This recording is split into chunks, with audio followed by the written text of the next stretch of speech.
Bien, alors bonjour. Je vais vous parler un peu de Jérusalem. J'aurais souhaité que ce soit un historien, on avait parlé avec Bruno, qui s'appelle Vincent Lemire, vous connaissez, il aurait fait un exposé sûrement plus dense et surtout plus historique. Moi, je voudrais ici, au fond, prendre la question d'un point de vue très géopolitique. Ça rejoint largement l'actualité, puisque nous sommes dans un conflit que vous connaissez, ancien, je ne vais pas développer ça. Et Jérusalem, évidemment, est un des points essentiels de ce conflit.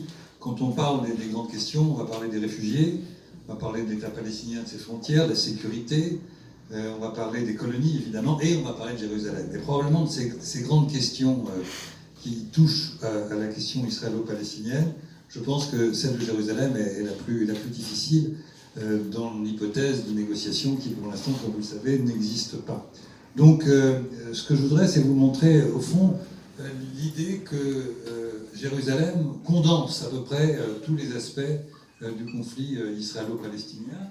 Et en fait, la question du conflit israélo-palestinien, ça se ramène à deux points essentiels. C'est la question de la terre et c'est la question des hommes. C'est-à-dire, on est dans un conflit qui a des décennies maintenant, qui a un siècle même, avec l'idée d'un peuple, deux terres, enfin, un peuple, une terre, et donc il faudrait qu'il y ait chacun sa terre, un partage de la terre, et c'est évidemment pas le cas aujourd'hui pour les raisons que vous connaissez. Donc, si je prends Jérusalem, il faut reprendre l'idée d'abord de la terre et ensuite des hommes. Alors, sur la terre, le territoire, vous voyez cette carte, elle permet de montrer Jérusalem. D'abord, ici, c'est ce qu'on appelle la ligne verte, c'est-à-dire nous sommes en 1948, et en 1948, dans le plan de partage, Jérusalem, j'y reviendrai tout à l'heure, devait être un corpus separatum, donc n'était pas concerné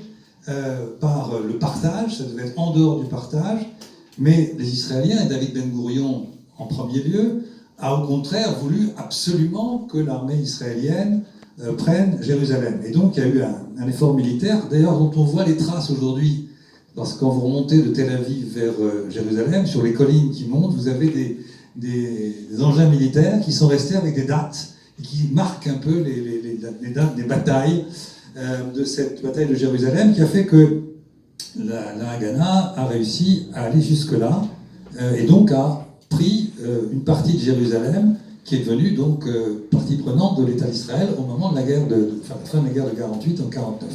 Et cette offensive, elle s'est arrêtée ici, ce petit point jaune, c'est le cœur du cœur, puisque c'est la vieille ville.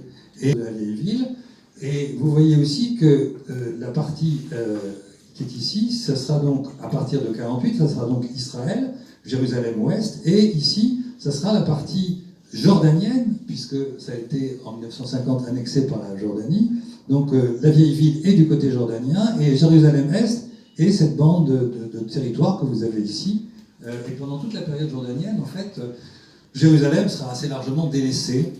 Du côté israélien, au contraire, on en fait le cœur du pouvoir, puisque s'installe, puisque c'est dès 1950 la capitale de l'État d'Israël du point de vue israélien. Ce n'est pas reconnu sur le plan international, comme vous le savez aussi, mais vous avez ici l'État, c'est-à-dire vous avez ici les ministères, la Cour suprême, la Knesset qui est ici, enfin, voilà, vraiment c'est le cœur du pouvoir à ce moment-là, en 1940. Bon.